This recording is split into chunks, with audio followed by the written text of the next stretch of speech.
He was sitting in seat 1A, wearing a faded hoodie and old sneakers. To the flight attendant, he looked like a mistake. To the arrogant passenger demanding his seat, he looked like a target. But what neither of them knew was that the man they were humiliating wasn't just a passenger. He was Andre Peterson, the man who had secretly acquired the entire airline 20 minutes ago. They didn't just kick a black man out of his seat, they kicked off their new boss. And when he pulled out his phone, the flight didn't take off, but their careers were grounded forever. This is the story of the most expensive mistake in aviation history. The rain lashed against the reinforced glass of JFK's Terminal 4, turning the runway lights into smeared streaks of amber and red. Inside the first-class lounge of Meridian Air, the atmosphere was a vacuum of hushed whispers and clinking crystal, insulated from the chaos of the economy gates below. Andre Peterson sat in the corner, nursing a sparkling water with a twist of lime. He didn't look like the other patrons, while the lounge was filled with men in bespoke Italian suits and women dripping in Cartier. Andre wore a charcoal grey hoodie that had seen better days, black joggers, and a pair of scuffed Nike Dunks. He had a pair of noise-cancelling headphones around his neck and was tapping away intently on a cracked iPad. To the casual observer, he looked like a lucky upgrade, perhaps a musician's assistant or a lottery winner who didn't know how to dress for the occasion. The casual observer would be wrong. Andre wasn't just rich. He was move the market with a whisper, rich. At 34, he was the founder and CEO of Apex Global, a private equity firm that specialized in hostile takeovers of failing legacy companies. He had grown up in the projects of Chicago, fighting for every inch of ground he stood on, and he had never lost that grit. He preferred the hoodie to the suit because it was a filter. It showed him who people really were before they knew what he was worth. Tonight, he wasn't just flying to London for a vacation. He was flying to sign the final papers on a deal that had been 6 months in the making. A deal that was, ironically, regarding the very airline he was flying, Meridian Air. Mr. Peterson. Andre looked up. The lounge attendant, a young woman named Sarah with a kind smile, placed a fresh bowl of warm nuts on his table. Your flight to Heathrow. Flight 882 is boarding in 10 minutes. Can I get you anything else before you head to the gate?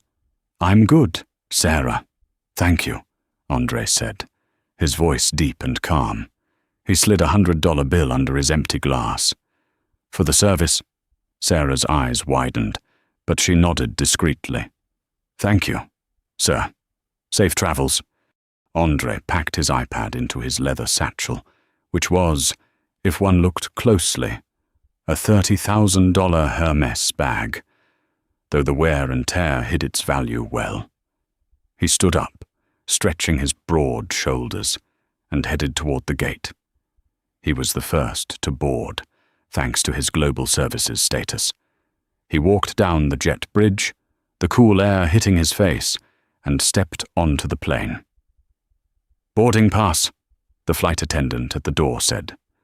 Her name tag read Jessica. She didn't look up from her manifest, her tone bored and mechanical. Andre held out his phone. She scanned it. A green light beeped. 1A. Jessica looked up then, and her eyebrows knitted together. She scanned him from the sneakers to the hoodie. You're in 1A. That's what the screen says, Andre replied, keeping his tone light. Right, she said, her voice dripping with skepticism. Turn left. First seat on the window. She didn't welcome him aboard. She didn't offer to hang his coat. She just pointed, her eyes already darting behind him to see if a real first-class passenger was coming next. Andre didn't let it bother him. He was used to it. He walked to seat 1A, the prime spot in the cabin, and stowed his satchel. He settled into the wide leather seat, declining the pre-flight champagne from a passing steward, and pulled his hood up slightly to cover his eyes. He just wanted to sleep. It had been a brutal week of negotiations. The cabin began to fill up, the rustle of expensive fabrics, the smell of designer perfumes, the snap of overhead bins. Andre had his eyes closed, drifting, when a loud, braying voice shattered his peace. "This is ridiculous! Absolutely ridiculous!" Andre opened one eye. Standing in the aisle was a man who looked like a caricature of wealth. He was in his 50s, wearing a tan linen suit that was too tight around the waist, a pink dress shirt, and loafers with no socks. His face was flushed red, and he was gesticulating wildly at Jessica, the flight attendant. "Mr. Sterling, please lower your voice," Jessica whispered, though she looked more deferential than annoyed. "I will not lower my voice. The man, Mr. Sterling, barked." "I specifically requested seat 1A. My assistant confirmed it. I always sit in 1A. It is the only seat with the extra legroom bulkhead I need for my sciatica." "I understand, Mr. Sterling," Jessica soothed. But there was a system error. The seat was assigned to another passenger. "Well, unassign it," Sterling snapped. He turned his head and glared directly at Andre. Andre stayed silent, watching the scene unfold with a detached curiosity. He knew exactly who this man was. Carter Sterling, a real estate developer from Connecticut, with a reputation for lawsuits and bankruptcy fraud. Andre's firm had actually looked into buying Sterling's portfolio last year, but passed because the books were too messy. Carter Sterling took a step toward Andre. "Hey, you." Andre slowly pulled down his headphones. "Yes." "You're in my seat," Sterling said, pointing a manicured finger at Andre's chest. "I don't think so," Andre said calmly. "My boarding pass says 1A. I don't care what your little electronic ticket says." Sterling scoffed, looking at Andre's hoodie with open disgust. "I am a Platinum Reserve member. I fly this airline 3 times a week. I paid full fare for this ticket. How did you get this seat Miles Employee Buddy pass?" "I paid for it," Andre said, his voice dropping an octave. "Just like you." "I highly doubt that," Sterling laughed. A cruel, wet sound. He turned back to Jessica. "Honey, look at him. He clearly doesn't belong here. He's making the other passengers uncomfortable. I want him moved. Now." Andre looked around. The other passengers, a mix of business travelers and wealthy tourists, were studiously looking away, pretending not to hear, though their ears were pricked. No one spoke up. Jessica looked at Sterling, then at Andre. She made a quick calculation. Sterling was a loud, frequent flyer who would complain to corporate. Andre was a quiet man in a hoodie who, in her mind, was likely an upgrade mistake or a non-revenue passenger. She stepped toward Andre, her face hardening. The customer service mask dropped. "Sir," Jessica said, her voice sharp. "I'm going to have to ask you to move." Andre didn't blink. He didn't raise his voice. He simply looked Jessica in the eye. The air in the cabin seemed to drop 10 degrees. "Move," Andre repeated. "To where?" "We have a seat available in Economy Plus," Jessica said, waving a hand toward the back of the plane as if she were shooing a fly.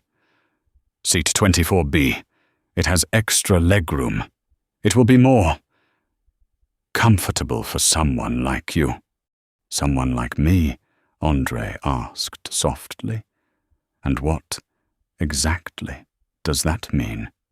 Jessica flushed, realizing she'd stepped onto thin ice. But she doubled down. Someone who isn't a Platinum Reserve member. Mister, Sterling is our priority customer. There was a double booking. Standard protocol dictates the seat goes to the status holder. That's a lie, Andre said. He knew Meridian Air's protocol better than she did. He had been reading their operational bylaws for 3 weeks during the acquisition due diligence. Protocol for a double booking, which this isn't. By the way, is first come, first served. I checked in yesterday. I boarded first. I am seated. Listen, pal, Carter Sterling interrupted, leaning over so his cologne, something musky and overpowering, wafted into Andre's face. We can do this the easy way or the hard way. I have a meeting in London that is worth more than your entire life's earnings. I need to sleep. I need this seat. You're going to get up, take your little backpack, and go sit in the back where you belong, or I'm going to have you dragged off. Andre looked at Sterling's red, sweating face. He felt a familiar heat rising in his chest, the same heat he felt when he was a kid and store owners followed him around, assuming he was stealing. But Andre was a master of control.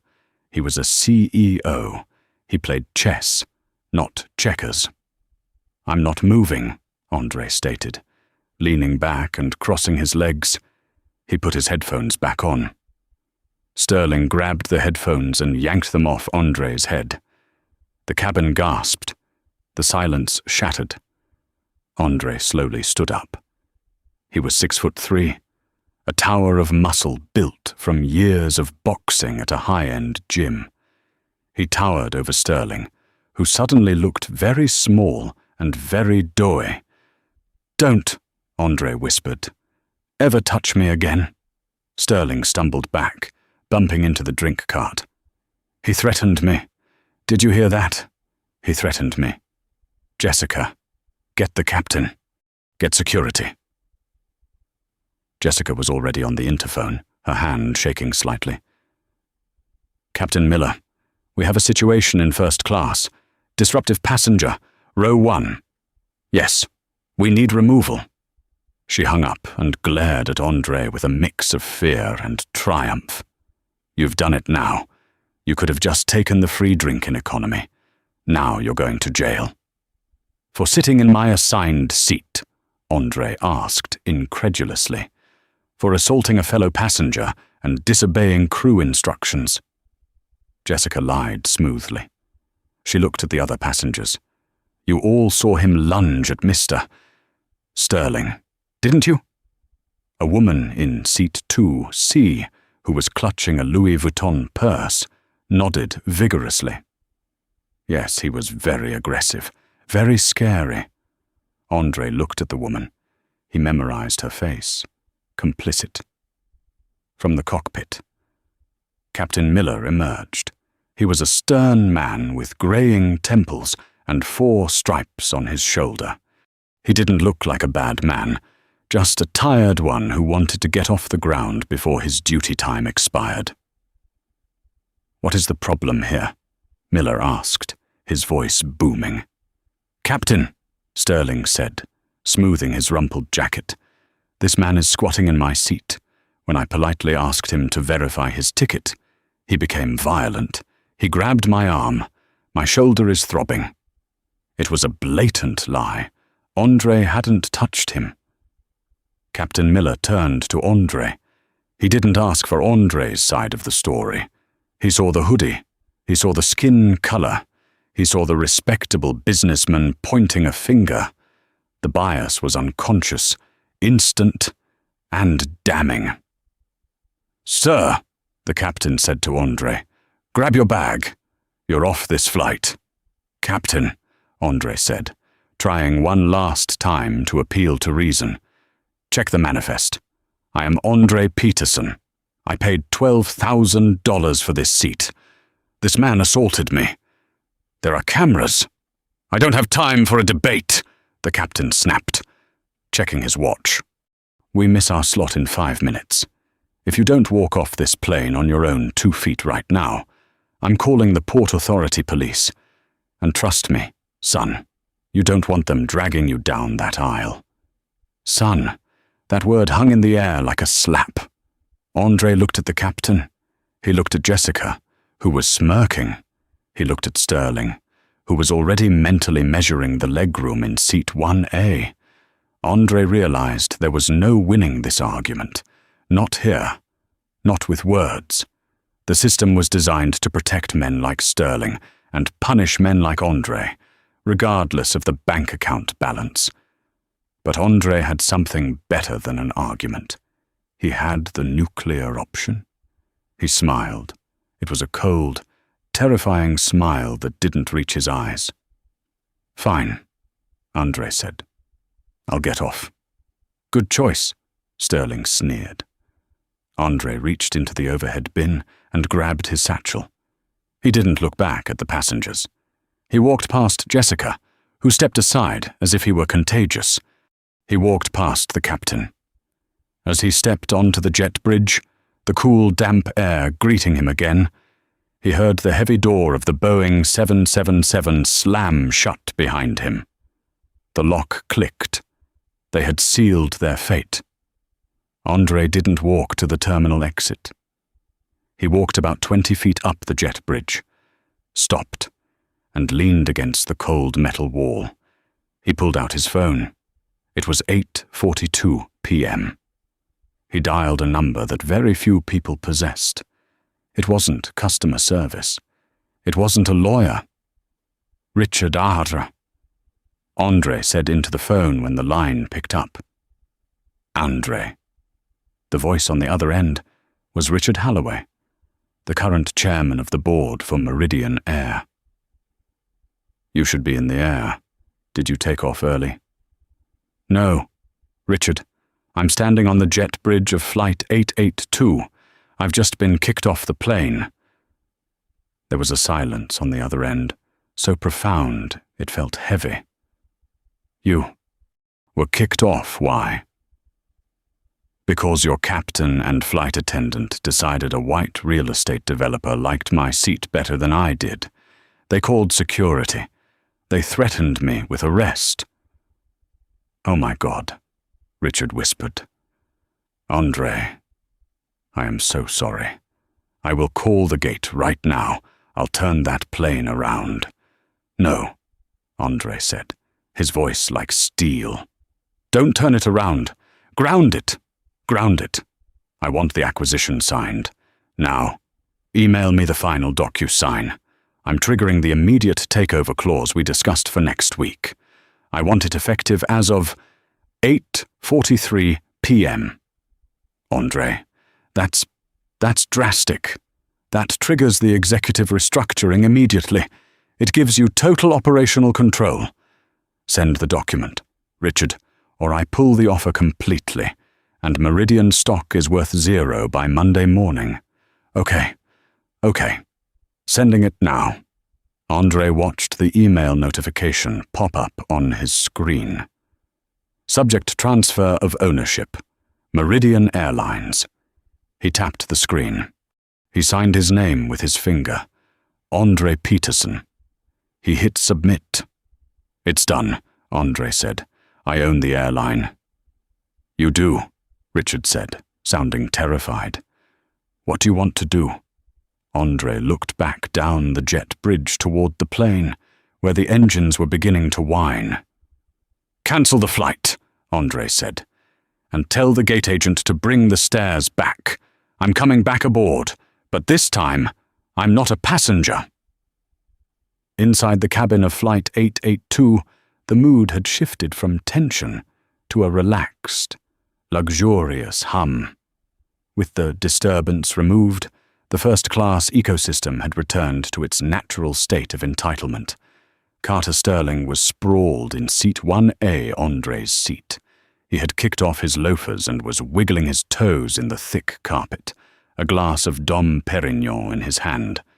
He looked like a king who had just conquered a very small, Very comfortable country. Finally. Sterling sighed loudly, catching Jessica's eye as she walked past with a hot towel. That was unpleasant. You handled it well, sweetheart. I'll be sure to mention your name in my commendation letter to corporate. Meridian needs more staff who know how to prioritize high-value clients. Jessica beamed, the adrenaline of the confrontation fading into relief. Thank you, Mr. Sterling. We just want to ensure a pleasant flight for everyone. Some people just don't understand the rules. Exactly, Sterling said, taking a sip of champagne. He probably thought because he had a few bucks for a ticket, he owned the place. It's a lack of class, really. The heavy aircraft jolted slightly as the tug began to push it back from the gate. The safety video began to play on the screens, a cheerful animation of diverse passengers smiling and buckling seatbelts.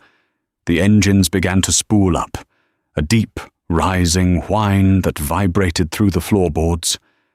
Sterling closed his eyes, ready to sleep all the way to London. In the cockpit, Captain Miller was going through the final checklist. Flaps set to 5, auto brake RTO, trim set. Check. His first officer, a younger man named Dan, replied, "Tower has cleared us for taxi to runway 4 left." Miller released the parking brake. "All right, let's get this bird in the air. I'm already 20 minutes past my dinner time."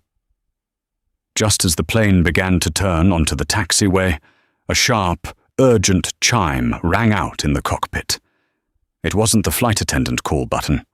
It was the ACARS system, the text-based communication link between the plane and the airline's operations center. Simultaneously. The radio crackled. "Meridian 882 Tower." The air traffic controller's voice came through, sounding confused. "Hold position immediately. Do not proceed to the runway." Miller frowned, slamming on the brakes. The massive Boeing 777 lurched to a halt, causing the china in the first-class galley to rattle. "Tower, Meridian 882, holding," Miller said, annoyed. "What's the problem? We have our slot." "Meridian 882, we just got a call from your dispatch, and the Port Authority. You are ordered to return to the gate immediately." Miller looked at Dan. "Return to gate? Is it a mechanical issue?" "Checking systems," Dan said, scanning the monitors. "Everything is green. No engine warnings. No hydraulic leaks." Miller keyed the mic. "Tower, confirm reason for return. We are perfectly healthy here. Dispatch has declared a code black on your flight. Captain, that's a corporate grounding order. You need to go back to gate B14. Now." Code black. Miller's blood ran cold. He had been flying for 30 years. He had heard of code black, but he had never seen one. It wasn't used for weather or mechanical issues. It was used for security threats or catastrophic company-wide shutdowns. "Roger. Tower. Returning to gate," Miller said, his voice tight. He picked up the interphone to the cabin. "Jessica, prepare the cabin for gate return. Do not open the doors until I say so." "Gate return?" Jessica asked, her voice echoing into the cockpit. "Captain, the passengers are going to be furious. Mr. Sterling is finally asleep." "I don't care about Mr. Sterling," Miller snapped, the stress breaking his composure. "Just do it." As the plane was towed back to the gate, the confusion in the cabin grew. Passengers started pulling out their phones, realizing the plane wasn't moving forward. Sterling woke up with a snort as the plane came to a final stop. He looked out the window and saw the familiar jet bridge moving toward the door. "What is this?" Sterling demanded loudly. "Why are we back at the gate? I have a meeting." Jessica hurried over, looking flustered. "I'm not sure," Mr. Sterling, the captain said it's a corporate order. It might be a technical glitch. Incompetence. Sterling slammed his hand on the armrest. I'm tweeting about this. This is unacceptable. The seatbelt sign pinged off. But instead of the usual rush to stand up, everyone stayed seated, sensing something was wrong. The main cabin door hissed, the heavy lock disengaged. Jessica put on her customer service smile and opened the door, expecting a mechanic or maybe a gate agent with some paperwork. She didn't see a mechanic. She saw the station manager, Mr. Henderson, the highest-ranking Meridian employee at JFK. He was a nervous man who usually stayed in his office. Behind him were 2 Port Authority police officers, and standing between them, hands in the pockets of his grey hoodie, was Andre Peterson. Jessica's smile froze. Her stomach dropped through the floor. The silence in first class was absolute. It wasn't the polite silence of a lounge. It was the terrified silence of a courtroom before a verdict is read. Carter Sterling, who had been mid-rant, choked on his words. He stared at Andre, his eyes bulging. How the hell did you get back here? Security. He broke through security. Sterling unbuckled his seatbelt and stood up, pointing a trembling finger at the police officers. Officers, arrest this man. He was kicked off this flight for assault, and now he's stalking me. The 2 police officers didn't move toward Andre. They stood behind him, arms crossed, their faces impassive. They weren't there to arrest Andre. They were his escort. Andre stepped onto the plane. The damp smell of rain still clung to his hoodie, mixing with the scent of warmed nuts and fear in the cabin. He didn't look at Sterling. He looked at Jessica. You, Andre said. His voice was quiet. But in the silent cabin, it sounded like a thunderclap. You kicked me off because you said this gentleman had priority status, Jessica stammered, backing away until she hit the bulkhead wall. Sir, I was just following protocol. Mr. Sterling is a platinum reserve. Protocol, Andre repeated, tasting the word like it was poison. I know the protocol. I wrote the new one about 3 minutes ago. Captain Miller burst out of the cockpit, his hat askew. What is going on here? Why is my flight grounded, and why is he back on my plane? He looked at the station manager. Henderson, get this passenger off immediately. I already evicted him. Mr. Henderson, usually a man who avoided conflict, stepped forward. He looked pale, sweating profusely under the cabin lights. Captain Miller, Henderson said, his voice cracking. Stand down. Stand down. Miller's face turned purple. I am the captain of this vessel I have authority over. You have authority over nothing, Andre interrupted. He walked past Jessica, effectively trapping her in the galley corner, and stood in the aisle, looming over the seated passengers. He turned to face Captain Miller and Sterling. Captain Miller, Andre said, pulling his phone out and turning the screen toward them. You kicked me off because you thought I didn't matter. You thought a man in a hoodie couldn't possibly be as important as a man in a cheap suit.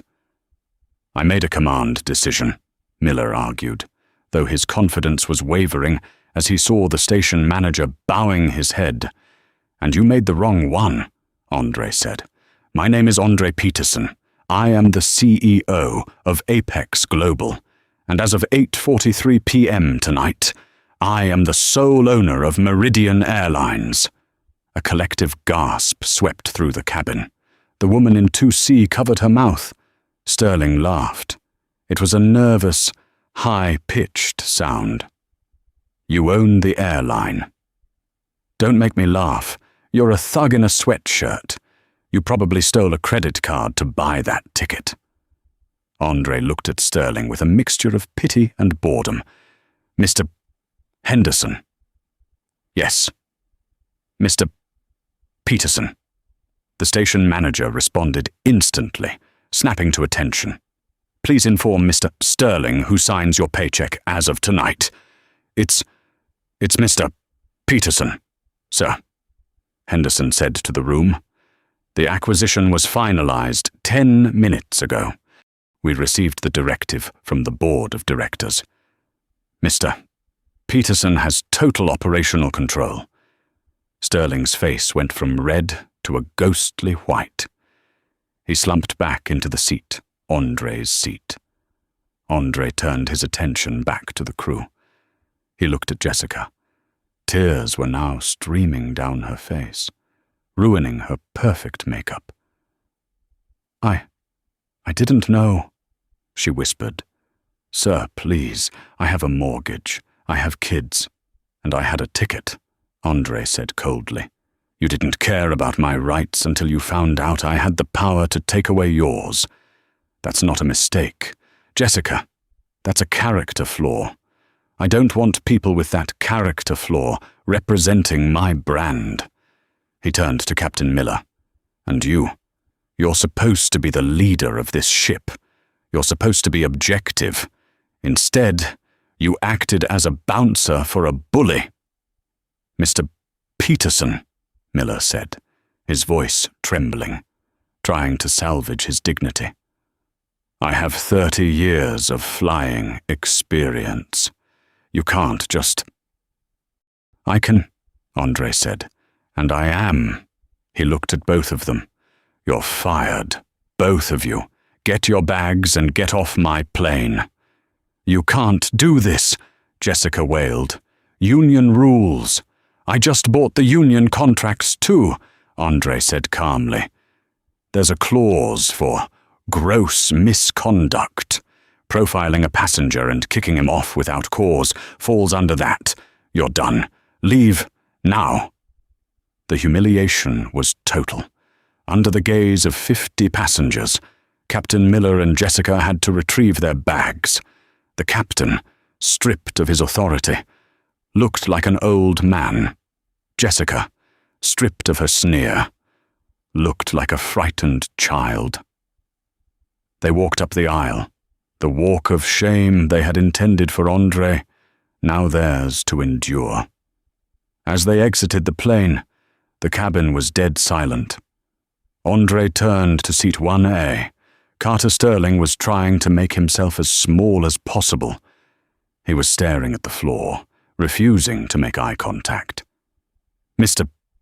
Sterling, Andre said pleasantly. Sterling flinched.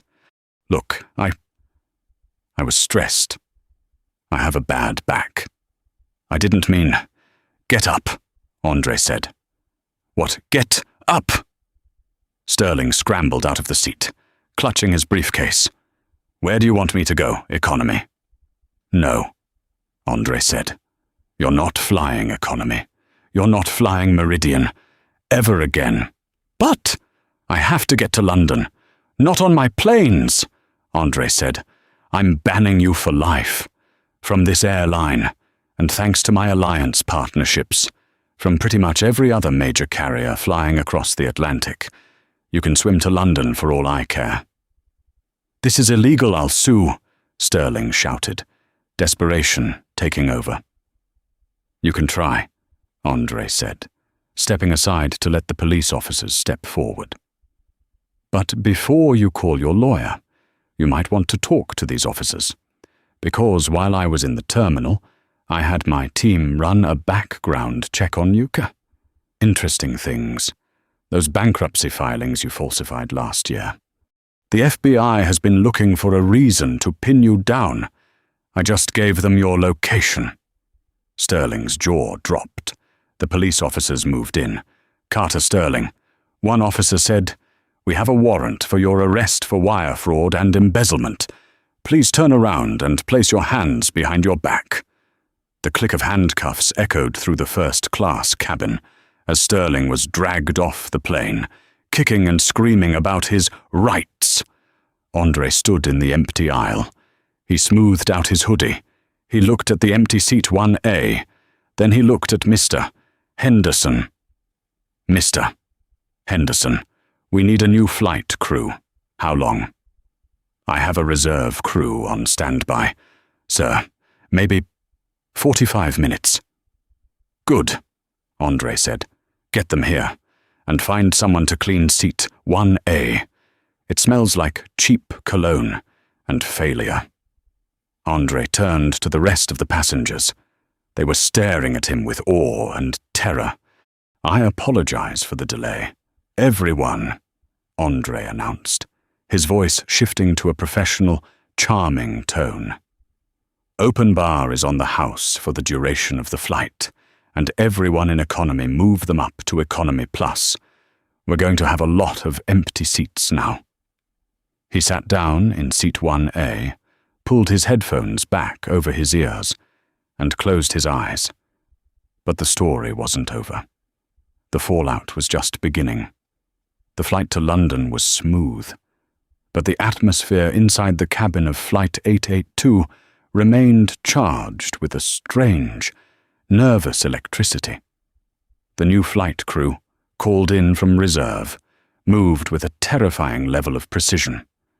They treated Andre not just as a VIP, but as a volatile emperor who might dissolve their pensions if the coffee was lukewarm.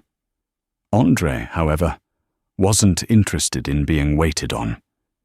He had connected to the plane's Wi-Fi and was watching a disaster unfold in real time on his iPad. While Andre had been settling the score with Sterling and the captain, the woman in seat 2C, Mrs. Galloway, a socialite with a heavy online following, had been busy. She hadn't recorded Sterling's initial aggression. She hadn't recorded the captain's bias. Instead, she had started recording exactly when Andre stood up to confront them. The video she posted to Twitter and TikTok was captioned, "Psychotic passenger assaults elderly man and terrorizes crew. #air rage. #Meridian Air." The angle was damning. It showed Andre towering over Sterling. It showed Andre pointing a finger at the captain. It showed Jessica crying. But it cut off right before the police arrived to arrest Sterling. The internet, fueled by lack of context, and Mrs. Galloway's hysterical commentary, was eating it up. Who is this guy? Throw him in jail. Why isn't security tasering him? Meridian Air needs to ban thugs like this. Then, the news broke that Andre had bought the airline. The narrative shifted instantly, but not in his favor. The headlines screaming across CNN and BBC were not about justice, they were about madness. Hostile takeover in the sky, billionaire. Hijacks, airline to fire crew mid-flight. Is Andre Peterson unstable stock? Plunges 12% after CEO's mid-air meltdown. Andre watched the stock ticker on his screen. The market was reacting to the uncertainty. Meridian Air's stock was in freefall. He had just lost nearly $200 million in paper value in the last hour. His satellite phone buzzed. It was a conference call request. The board of directors. Andre plugged in his headset. "This is Peterson." "Andre, have you lost your mind?" The voice belonged to Silas Thorne, the vice chairman of Meridian. Thorne was part of the old guard men who had run the airline into the ground while taking massive bonuses. He was currently sitting in the London headquarters. "We are watching the news. You fired a senior captain. You had a platinum member arrested. You're destroying the brand image. I'm cleaning up the brand image." "Silas," Andre replied, keeping his voice low so the passengers wouldn't hear. "I removed a liability. Sterling was a fraud, and the crew was discriminatory. I won't have that culture at my company." "It's not your company yet," Silas barked. "The deal is signed, but the regulatory bodies haven't cleared the transfer of operational certificates. We can file an injunction. We can claim you are mentally unfit to lead due to this incident. We can void the sale. Andre's eyes narrowed. You wouldn't dare. You need my capital. The airline is bankrupt without my injection.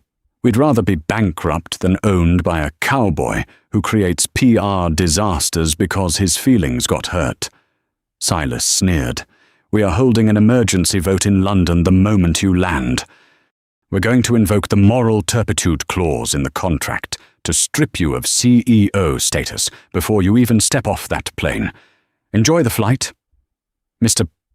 Peterson, it'll be your last as an owner. The line went dead. Andre sat back, staring at the clouds below. He realized this wasn't just about one racist passenger anymore. This was a trap. The board had wanted his money, but they didn't want him.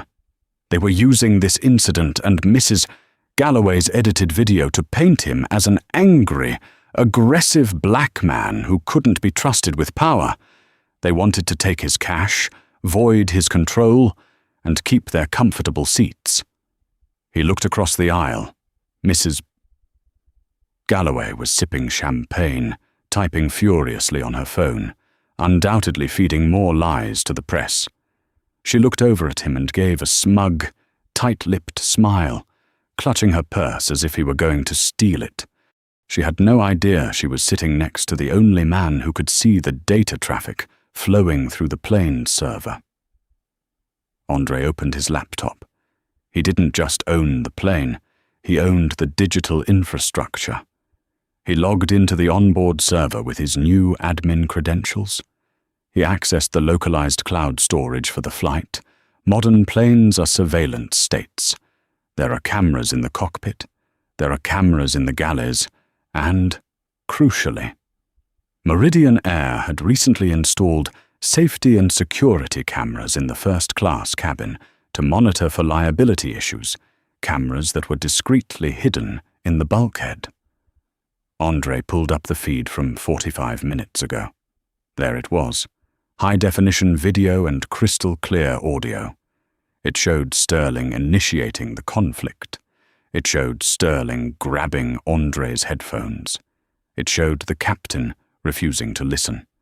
It showed the station manager confirming the police warrant for Sterling. It showed everything. Andre smiled. He downloaded the file. Then he drafted an email, but he didn't send it to the press. Not yet. He needed to walk into the lion's den first. Heathrow Airport was a zoo. When Flight 882 touched down, the tarmac wasn't just occupied by baggage handlers. It was lined with press vans. The narrative had spiraled so out of control that people were treating Andre's arrival like a criminal extradition. Andre bypassed the main terminal. He had the pilot taxi to the private aviation side, where a black car was waiting. He didn't speak to the reporters screaming his name through the fence. He got into the car and gave the driver one address, Meridian House, City of London. The headquarters of Meridian Air was a glass and steel monolith in the financial district. Andre walked into the lobby, still wearing his hoodie and joggers. The receptionist looked terrified. Security guards stepped forward, hands hovering over their belts, but they froze when they saw the determination in his eyes. "I'm going to the boardroom," Andre said. It wasn't a question. He took the elevator to the 40th floor. He could hear the shouting before the doors even opened. He pushed open the double oak doors. Inside, 12 men and women in expensive suits were seated around a massive mahogany table. Silas Thorne stood at the head, red-faced, pointing at a projection screen that showed the plummeting stock price. "He is a liability," Thorne was shouting. "We vote to trigger the clause immediately. We oust him, keep the liquidity injection as a penalty fee, and reinstate Miller as a hero pilot who stood up to a tyrant." "Touching speech. Silas," Andre said, stepping into the room. The room fell silent. All heads turned. "You can't be in here," Thorne stammered. Security. I am the owner of the building. Silas, security works for me, Andre said, walking calmly to the head of the table. You're sitting in my chair. Thorne didn't move. We just took a vote. Andre, the moral turpitude clause. You are removed as CEO, effective immediately. You attacked a passenger. You abused your power. The video proves it. Ah, the video, Andre said. He pulled a USB drive from his pocket and tossed it onto the polished wood table. It slid across the surface and stopped right in front of Thorne. What is this, the rest of the movie? Andre said. See, Mrs. Galloway in seat 2C is a very talented editor. But she missed the first act. And the third act. Andre plugged his laptop into the projector system, overriding Thorne's presentation. Watch, Andre commanded. The screen flickered to life. The board members watched in stunned silence as the high-definition security footage played. They saw Carter Sterling berating the flight attendant. They heard the racial slurs he muttered under his breath. They saw him physically snatch the headphones off Andre's head, an undeniable assault. Then, they saw Captain Miller. They heard him call Andre son. They heard him threaten arrest without cause. But the real kicker was the audio Andre had pulled from the cockpit voice recorder, which was also synced to the data stream. Captain Miller on tape. I don't care if he has a ticket. I don't like the look of him. Let's get him off so Sterling can stop whining. I want to get to London early. I have a date. The room was deadly quiet. This wasn't a CEO melting down. This was a massive lawsuit waiting to happen against the airline. For discrimination. That's unfortunate, Thorne said, loosening his tie. But it doesn't excuse you firing the whole crew mid-air. That is erratic behavior. Is it? Andre clicked to the next slide. Because while I was in the air, I did some reading. I went through the internal comms of this board for the last 6 months. Andre pointed at a woman on the left, the CFO. You, Margaret. You sent an email 3 weeks ago telling maintenance to ignore the landing gear sensor warnings on the 777 fleet because repairs are too expensive this quarter. You risked hundreds of lives to boost the EBITDA for the sale. Margaret turned pale. He pointed at Silas Thorne. And you, Silas. You knew Carter Sterling was using our cargo flights to move undeclared assets into the Cayman Islands. You didn't ban him because he was paying you a consulting fee of $50,000 a month. That's why you were so desperate to protect him. That's why you're trying to oust me. Because if I take over, I see the books. Thorne slumped back, his arrogance evaporating instantly. This isn't a hostile takeover, Andre said, leaning his hands on the table. This is a crime scene cleanup. Andre pulled out his phone. I have the press downstairs. I have the unedited video. And I have the emails proving systemic fraud, safety violations, and embezzlement by this board. Wait, Thorne pleaded, holding up his hands. Andre, let's be reasonable. Think of the stock price. If you release this, the company dies. The company is already dead, Andre said coldly. It died when you decided profit was more important than people. But I can resurrect it. Just not with you. What do you want? Margaret whispered. Resignations, Andre said. All of you. Right now. You walk away with nothing. No golden parachutes. No stock options. You leave quietly. And I won't hand these emails to the serious fraud office. You can't do that, Thorne spat. Try me, Andre said. I'm the guy who bought an airline just to fire a racist pilot. Do you really want to test how far I'll go to fire a corrupt board? One by one, the board members looked at the evidence, then at each other. They realized they were outmatched. Andre Peterson hadn't just brought money to the table, he had brought the guillotine. Margaret was the first to stand. She took a pen and signed her resignation on the notepad in front of her. Then another director, then another. Finally, only Silas Thorne remained. "You're making a mistake," Thorne hissed. "You don't know how to run an airline." "Maybe not," Andre smiled. "But I know how to take out the trash," Thorne signed. "Now," Andre said, picking up the USB drive. "Get out of my building," as the board members shuffled out, defeated and broken. Andre walked to the window. He looked out at the London skyline. He was exhausted. He was alone. But he had won. However, there was one loose end.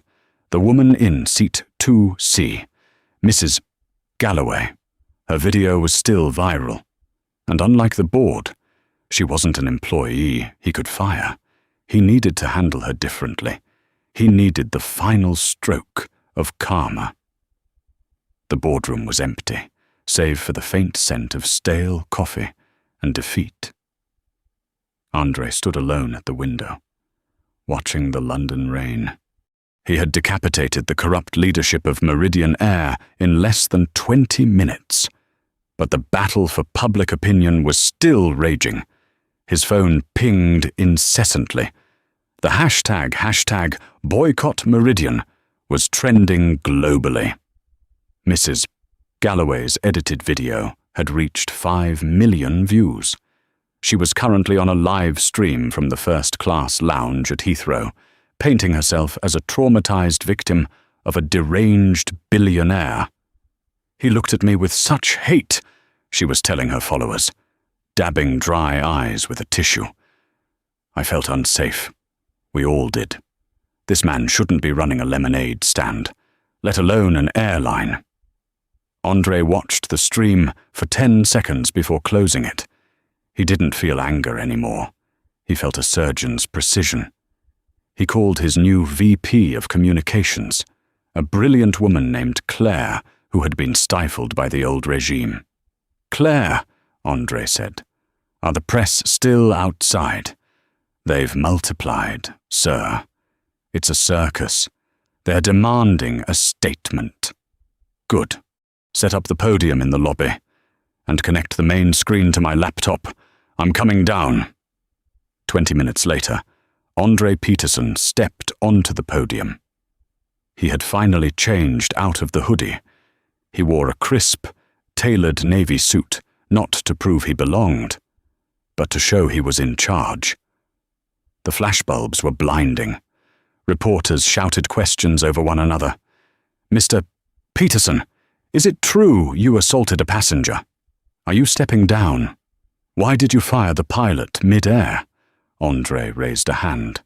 The room quieted instantly. "I know you have questions," Andre began, his voice steady and projecting to the back of the room. "And you've all seen a video circulating online today. A video posted by Mrs. Galloway." He gestured to the massive screen behind him. Mrs. Galloway's video played on a loop, the edited version, showing Andre standing up, aggressively. "This video tells a story," Andre said. "It tells a story of an angry black man attacking an innocent elderly passenger. It fits a narrative that generates clicks, but it is a lie." He pressed a button. "This is the truth." The screen changed. The high-definition security footage from the cabin played. The audio was crystal clear. The room watched in stunned silence as Carter Sterling was shown screaming insults. They saw him snatch the headphones. They saw Mrs. Galloway not cowering in fear, but rolling her eyes and laughing when Sterling made a racist joke about Andre's shoes. Then, the footage cut to the cockpit audio. The reporters heard Captain Miller's dismissal. They heard the conspiracy to remove Andre simply because he didn't look the part. When the clip ended, the silence in the lobby was heavy. "I didn't buy this airline to stroke my ego," Andre said, gripping the podium. "I bought it because I was shown, in real time, that the culture of this company was rotten. I was judged by my clothes and the color of my skin, and when I tried to use my voice, I was threatened with arrest." He looked directly into the camera, knowing Mrs. Galloway was watching. "Mrs. Galloway edited that footage to destroy my reputation. She libeled me to gain followers.